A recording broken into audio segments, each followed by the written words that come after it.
Pardo 52 GT. This again being a prototype, there will be many changes that will be done over the next few months on boat 2, 3 and 4. So the first thing you notice is the huge cockpit here. For seating, this table goes up and down.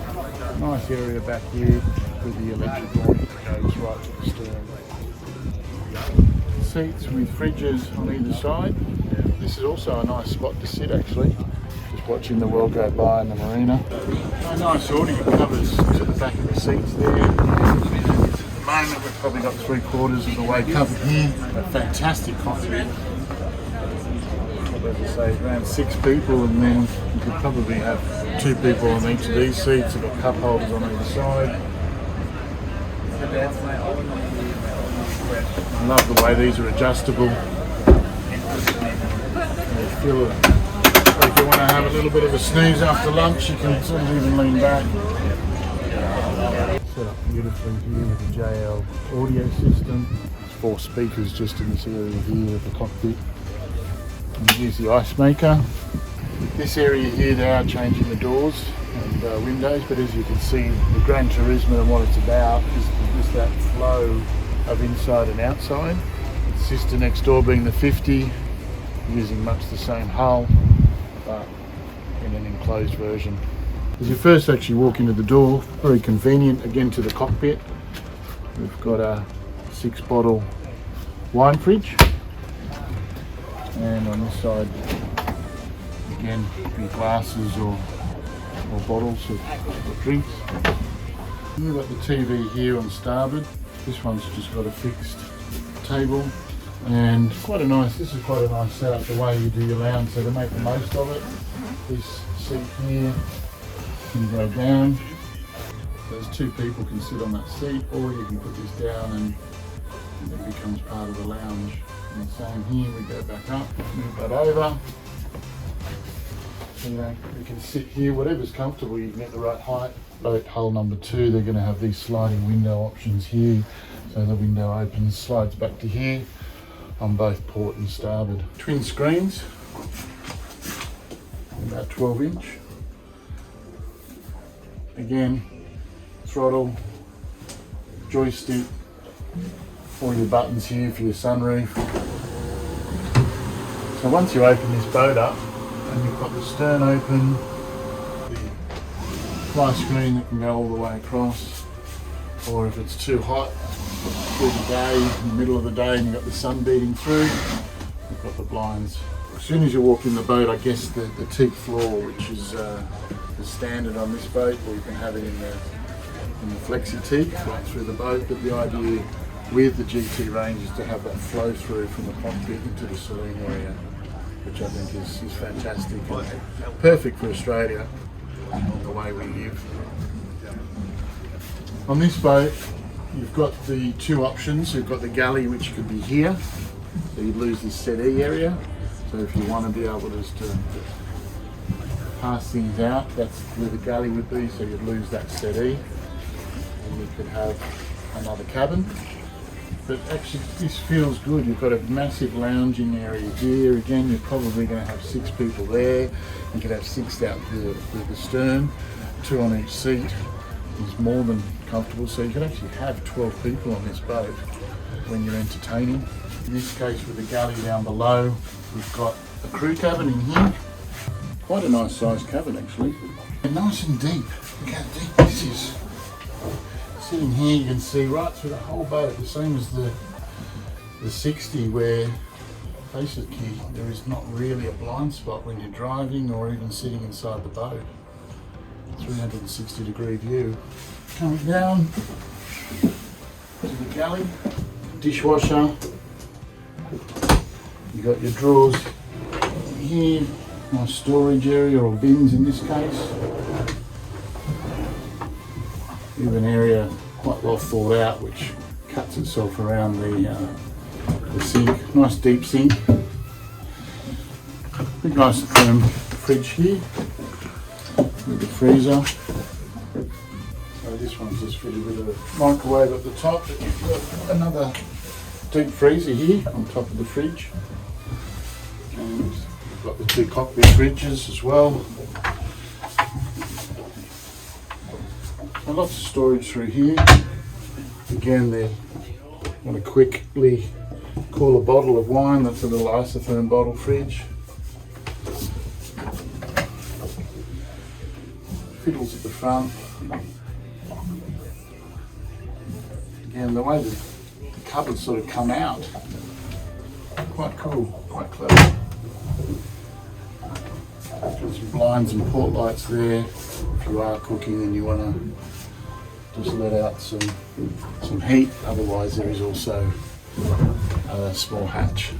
I think with this galley you can still communicate here with whether you're having people inside, so it's not like you're in a galley that you are by yourself. It's communication can be easily gone into the cockpit as well.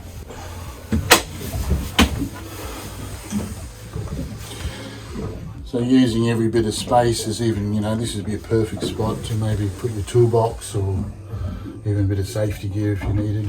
Stairs have got a little bit of non-skid.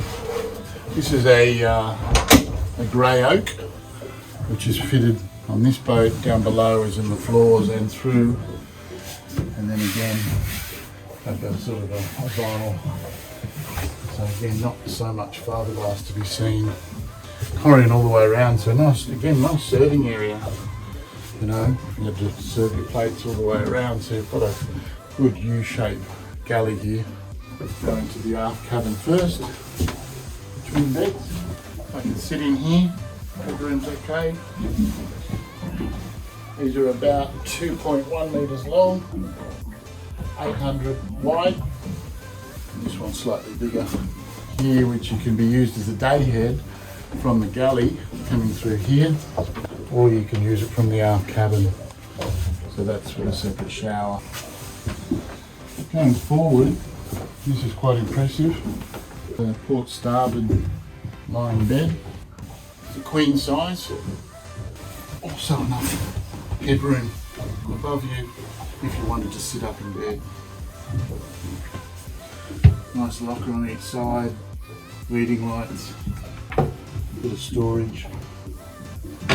You can even have the fresh air when the blinds are pulled up to allow some fresh air through here if you didn't want to have the air conditioning running overnight.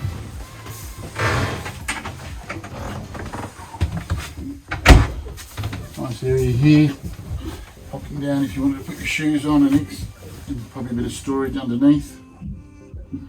Quite a nice cabin on a 52 footer. Large shower and nice big mirror,